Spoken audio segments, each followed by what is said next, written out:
कितना सुंदर कहा है, पितृदोष काय से समाप्त होता है? तो स्कंद पुराण में लिखा, घर का एक लोटा पानी भरो, एक कलश में जल भरो, अपने घर में घूमो और उस पानी को ले जाकर शंकर जी को चढ़ा दो, क्योंकि शिवलिंग पर चढ़ाएंगे तो वो पानी जलाधारी से जाएगा। जलाधारी क्या है? माता जी का हस्तकमल, पार्वती जी का हस्तकमल। तो ये संपूर्ण, जब शिव परिवार वहीं पर है तो तुम जब पानी चढ़ाओगे तो वो पार्वती को लगेगा। और पार्वती इतनी खुश होती है कि पितृलोक में अपने पितरों को कहती, अपने पिताजी को कहती है, पिताजी इसके घर का जल मेरे पास में आया है, इसके पितरों को दे देना। शिव महापुराण की कथा कहती है, अग्नि पुराण कहती है, स्कंद पुराण कहती है कि शंकर पर एक लोटा अगर पानी आप प्रतिदिन चढ़ा रहे हो तो पितरों को तर्पण की भी जरूरत नहीं पड़ती, क्योंकि उनको पानी स्वयं पार्वती जी अपने पितृलोक में भेज देती है। कई लोग कहते हैं श्राद्ध पक्ष में गाड़ी नहीं लेना चाहिए, कोई कहता है श्राद्ध पक्ष में सोना नहीं लेना चाहिए, कोई कहता है श्राद्ध पक्ष में ये कोई अच्छे कार्य नहीं करना चाहिए, मकान का सौदा मत करो, गाड़ी मत लो, ये मत करो, वो मत करो। शिव महापुराण की कथा कहती है, पूर्वजों के इन 16 दिन में आप कुछ अच्छा भी करोगे ना तो ये पूर्वजों का आशीर्वाद ही मिलेगा, गलत नहीं। ब्राह्मण को भोजन नहीं करा पा रहे हैं, मान लो आप गौ माता को रोटी नहीं दे पा रहे हैं, स्वान को भोजन नहीं दे पा रहे, कौवे को भोजन नहीं दे पा रहे हो, और मान लो गया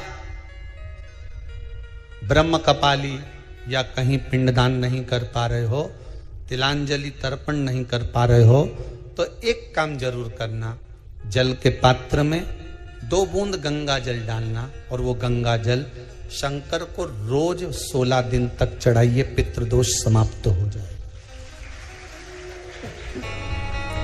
जब ज्यादा घर में पितृदोष हो ना, ऐसा लगे कि पितृदोष बहुत ज्यादा है, 1 रुपए कमा रहे हैं, 1.25 रुपए खर्च हो रहा है, हाथ में पैसा नहीं टिक रहा, दुकान 4 दिन अच्छी चल रही है, फिर व्यापार डाउन हो जाता है, कोई पैसा लेकर भाग गया, नहीं दे रहा, कहीं कर्जा मात्रा बढ़ गई है, ये पितृदोष के लक्षण है कुछ।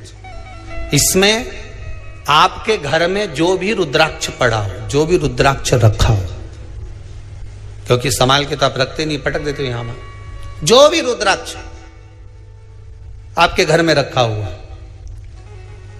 एक पानी के पात्र में उस रुद्राक्ष को डाल दीजिए, उसमें 1 चावल का दाना डाल दीजिए। महाराज, परिंदा जहां होता है, मटका, हंडा या रसोई घर में आपका जो पानी भरने का स्थान होता है, जिसको आरो वारो क्या क्या लगा के रखते हो, उसी के कहीं पास में उस कलश को रख दीजिए, ऊपर से उसको ढक दीजिए। शाम के समय, सुबह रखा 10 बजे से 12 बजे के बीच में, शाम के समय प्रदोष काल में भगवान शंकर का नाम स्मरण कर कर, ओम नमः शिवाय बोलकर, श्री शिवाय नमस्तुभ्यम बोलकर, या महामृत्युंजय मंत्र का स्मरण कर कर, या गायत्री मंत्र का स्मरण कर कर, जो मंत्र आपकी बुद्धि में, विवेक में समाहित हो, उस मंत्र का नाम लेकर राम कृष्ण हरि जो बोल सकते हो, एक घी का दिया अवश्य प्रज्वलित करें, लंबी बाती का। कौन सी बाती का? फूल बत्ती का नहीं, गोल बत्ती का नहीं, लंबी बाती का लगा। बत्ती का मुख दक्षिण की ओर, कहां पर होना चाहिए? दक्षिण की ओर, ना पूरब, ना पश्चिम, ना उत्तर, बत्ती का मुख कहां हो? दक्षिण की ओर। जैसे श्राद्ध पक्ष में ब्राह्मण को जब भोजन कराते हैं तो ब्राह्मण का मुख श्राद्ध पक्ष के भोजन कराते समय अगर पूरब, पश्चिम और उत्तर का होता है तो श्राद्ध के भोजन का फल नहीं मिलता, उसका मुख दक्षिण का होता है तो हमारे घर के जितने भी पितर उस तिथि में गए होते हैं सबको उसका भाग मिल जाता है और पितृदोष समाप्त हो जाता है। इसलिए ब्राह्मण का मुख श्राद्ध पक्ष में भोजन कराते समय दक्षिण का होना चाहिए।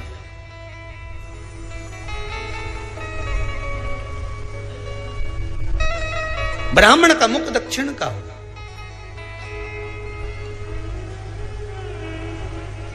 यहां तक शास्त्र कहता है, महाराज अगर गौ माता को श्राद्ध पक्ष में अगर भोजन दे रहे हो तो गाय का मुख अगर दक्षिण का है, गाय का, आपका मुख भले उत्तर का हो, गाय का मुख दक्षिण का हो, आपका मुख भले पूरा पश्चिम कहीं का, गाय का मुख अगर दक्षिण में है, अगर आपने दक्षिण में गाय को खड़ी कर रखा है और दक्षिण में उसका मुख और आप भोजन दे रहे हो, तो शास्त्र कहता है कि किसी पिंड की जरूरत नहीं पड़ती, गाय स्वतः कल्याण कर देती है, गौ माता स्वतः कल्याण कर,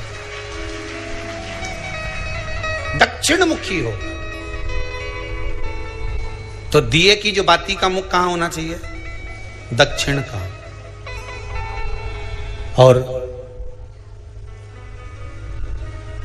दक्षिण का मुख हमारा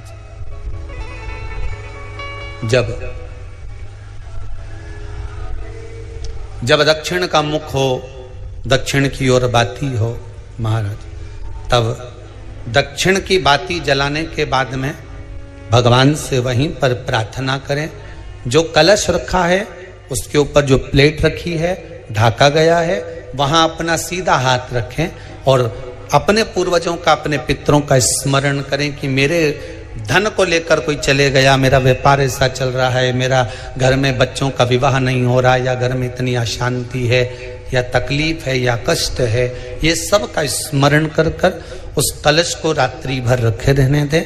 सुबह स्नान आदि करने के बाद फिर एक घी का दिया दक्षिण की ओर लगाकर सुबह 10 बजे से 12 बजे के बीच में उस जल को शिव जी को समर्पित कर कर आ जाएं और वो रुद्राक्ष लेकर वापिस आ जाएं। महाराज वापिस आ जाए, उस रुद्राक्ष को अपने घर में रख दीजिए। वर्ष भर वो रुद्राक्ष आपको कभी बीमारी से नहीं घिरने देगा, कभी किसी जगह खड्डे में नहीं जाने देगा, वो उन्नति की ओर ही बढ़ाएगा। भले कोई भी रुद्राक्ष हो, 1 मुखी से लेकर 14 मुखी, 20 मुखी, 18 मुखी, जो रुद्राक्ष आपके पास में, आप तो उसका स्मरण करिए, आप उसका स्मरण करिए। आपको लगता है कहीं कहीं कि मेरे पितर मुझ पर क्रोध कर रहे हैं, आपको कभी कभी लगे कि मेरे ऊपर पितरों का पितृ दोष लगा हुआ है, या पितरों का श्राप लगा हुआ है, या हमारे यहाँ पर लोग अधोगति में ज़्यादा मर जाते हैं, हमारे यहाँ ये काम ज़्यादा हो जाता है, तो निवेदन है, श्राद्ध पक्ष चल रहा है, प्रयास करिएगा। एक चावल की कटोरी में, कटोरी के अंदर थोड़ा सा चावल रख लीजिए कच्चा, उस चावल की कटोरी में एक बेलपत्र, थोड़ी सी दुर्वा बांधकर पानी का मटका, परिंडा, या जहां अपना रसोई घर में जल रखते हो, उस कटोरी को वहां पर 2 दिन 3 दिन तक रख दो। वैसे तो 16 दिन रखो ज्यादा अच्छा था, पर जो दिन अपने को मालूम है 2-3 दिन उसको रख दीजिए। घी का दिया लगाइए। 3 दिन के बाद में उस दुर्वा को, उस बेलपत्र को शिव बाबा को समर्पित कर दो। चावल पूरे घर में घुमाने के बाद चिड़िया को या नदी में या किसी जीव को प्रदान कर दो। महाराज पितृदोष के निवारण का सुंदर तरीका। कल आपको वो काम नहीं हो रहा है, बहुत दिनों से आप प्रयास कर रहे हो और काम अटका पड़ा हुआ है, तो प्रयास करना। जल के पात्र में थोड़ा सा शहद, गंगा जल उसमें डालकर, ये जो श्राद्ध पक्ष चल रहा है, जिस समय पर, जिस श्राद्ध पक्ष के अंतर्गत, श्राद्ध पक्ष में एक पात्र में जल लेकर उसमें थोड़ा सा शहद, गंगा जल डालकर भगवान शंकर को कुंदकेश्वर महादेव के नाम से, कौन से महादेव? कुंदकेश्वर, क्योंकि विदल और उत्पल इन दोनों असुरों ने, राक्षसों ने जब बहुत उपद्रव मचाया, अब ठीक है, जब बहुत उपद्रव मचाया, तब माता जगतजननी के कहने पर कुंदुक का प्रहार कर कर इन दोनों राक्षसों का संहार करा दे। तो शिव जी का नाम कुंदकेश्वर पड़ गया था। क्या नाम पड़ा था? कुंदकेश्वर। कहते हैं बहुत बांधाओं में जब व्यक्ति पड़ जाता है, बहुत बांधाओं में जब व्यक्ति चला जाता है, कुछ ना कुछ समस्याओं में जब व्यक्ति फंसा रहता है, पड़ा रहता है, तो कुंदकेश्वर महादेव का स्मरण करना चाहिए। एक प्रयास और करना, छोटा सा प्रैक्टिकल करने में क्या जाता है। दुकान पर ग्राहक नहीं आ रहे ना, आधा घंटा हो गया कोई ग्राहक नजर नहीं आया, फालतू बैठे हो ना दुकान पर, जब ग्राहक नहीं आता तो फ्री हो, तो एक काम करो, कोई भी जरा सा हाथ में पानी लेकर कुंदकेश्वर महादेव के नाम से 51 बार 21 बार बोलकर 11 बार बोलकर वो पानी को दरवाजे पे छीट दो। आधा घंटा, ज्यादा से ज्यादा 20 मिनट, आधा घंटा 30 मिनट नहीं लगेंगे और ग्राहक प्रवेश करना प्रारंभ करें। प्रैक्टिकल करने में क्या जाए।